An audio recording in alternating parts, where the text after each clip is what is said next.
What's a chord scale, you say? Only something that should be an essential part of your rhythm guitar toolbox to add to your bag o' tricks. I'm going to show you how to take a couple simple shapes, move them up the neck, following a melodic shape, and to turn it into something cool and hip that sounds a little something like this. Stay tuned, here we go.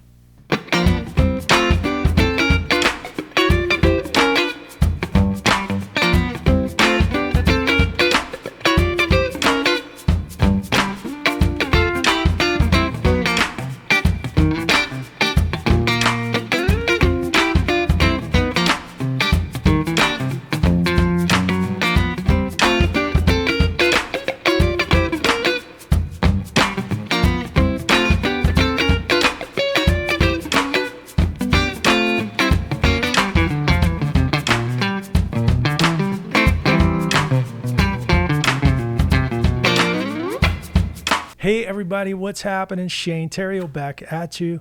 Welcome to my guitar channel. How's everybody doing? I'm doing great. Thank you for asking. So let's talk chord scales. I'm going to break it all down for you in a sec and explain what these little things are. But I talked about this in my book, New Orleans Funk Guitar. This is a little bit of a shameless self-promotion, but you don't need this book for me to teach you this stuff. But it is on page 31. If we take a reading from the book of New Orleans Funk Guitar, I did talk about chord scales. Now, I know a lot of you guys have this book because I hear about it all the time. Let me explain my whole reasoning with chord scales. We could go into the theory and the building blocks and keeping things diatonic. I'm not going to really do that. I'm going to show you some theory, but I'm going to keep it really simple. I just like to find a melodic shape that works up the neck, apply a little shape to it, and kind of harmonize a little scale and use that to build a riff, just like you heard that thing I came up with right before I turned the recorder on. And I did that because it walks all these shapes up the neck. And we're in G, specifically G mixolydian. So G mixolydian, I'm going to take the second string. That's going to be my top melody string. All right. That's going to be where I play the scale. We need the scale as in chord scale. So scale.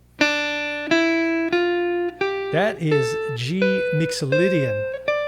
So you don't have to memorize the scale, but I'm going to show you where it's coming from. So if we're in G, you hear that root note. D, E, F. Let's just take 4 at a time. 1, 2, 3, 4. It's G mixolydian. The beginnings of it anyway. So all I'm doing is I'm assigning not always a triad. It's 3 notes, but it's not always technically a diatonically correct triad for you theory buffs out there that are going to hammer me on this. That's just a G7. And I'm playing, flat 7, 3rd, and then my melody note on top. So the idea with a chord scale is to walk up the neck or down the neck, but I'm harmonizing that scale. So let's just take the first, like I said, the first 4. 1, that's my 1, the first one. Second one, I need that note on top. I'm going to play a C triad. And keep in mind, this is all over a G bass, so. F is the 3rd note. I'm playing an F triad over a G bass. I went over this a couple of lessons ago. That creates like a G11 sound. So far we have this.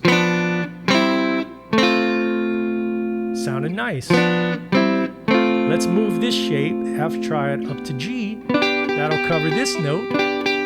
So that's the first 4. Just that there. You could use that for a lot of things. Like every country lick in the world has that. Always. It always has that in it. So what I'm doing is I'm just hammering on that 3rd. Okay, let's keep going. So the next melody note in G mixolydian. Let's take the next 3. A to B.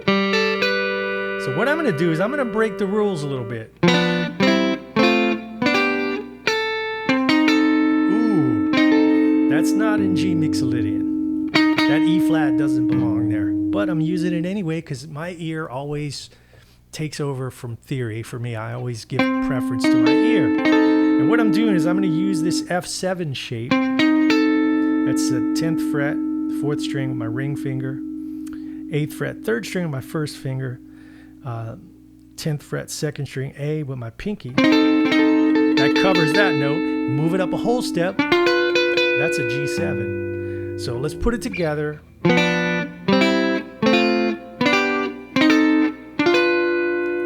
Two more to go. C triad. That's the same as the F, just up here, 14th fret. And then this little dude here.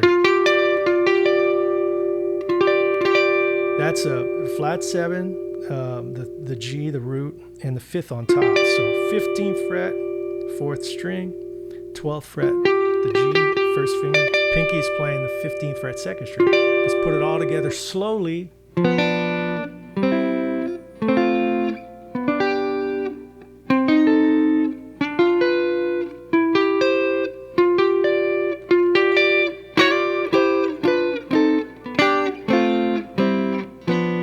Now that's just one conglomeration of all that. I could mix up some things, change some notes around, but just that right there, that little riff, I just went a chromatic, F sharp.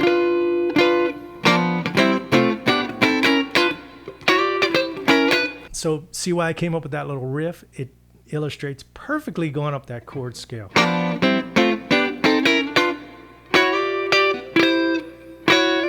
I slid from a half step below. So 3, 4.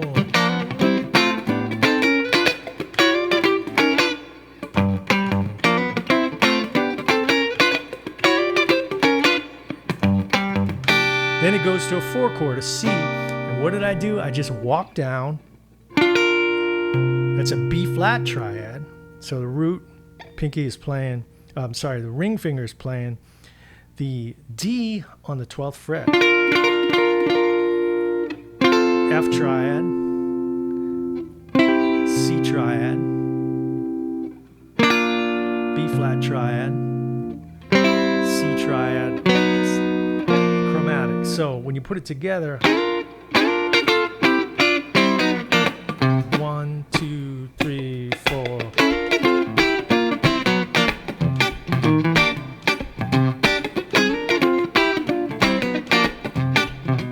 That's a chord scale.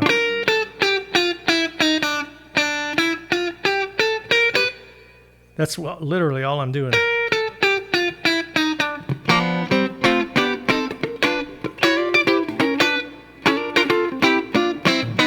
So see, it gives your rhythm playing the melodic edge to it. It bumps it up a level, and it gives the listener something else to grab. It adds dimension to it, basically, because you got your melody note on top.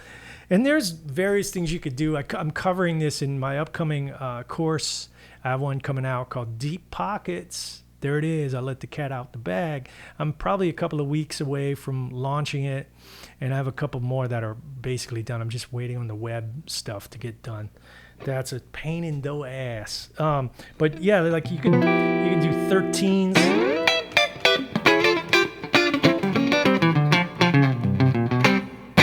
Those kind of things.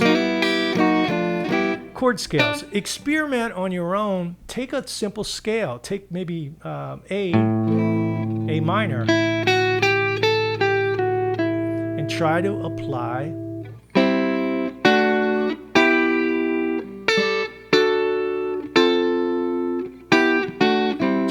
harmonize it yourself. You're going to get a lot out of it if you try to do it yourself. Even if it's a little frustrating, you're going to stumble onto some neat little discoveries. Like, I can show you things and you can sit there and play them, but when you figure out something yourself, that's worth a lot more.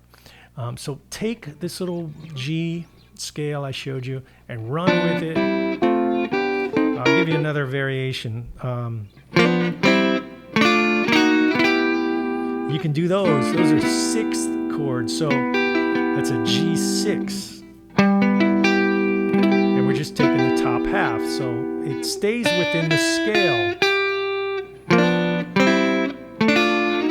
So F6 to G6. That's a nice move too. As opposed to triad's more rigid. 6 is a little sweeter. So you'll start to hear those subtle things the more you work with them.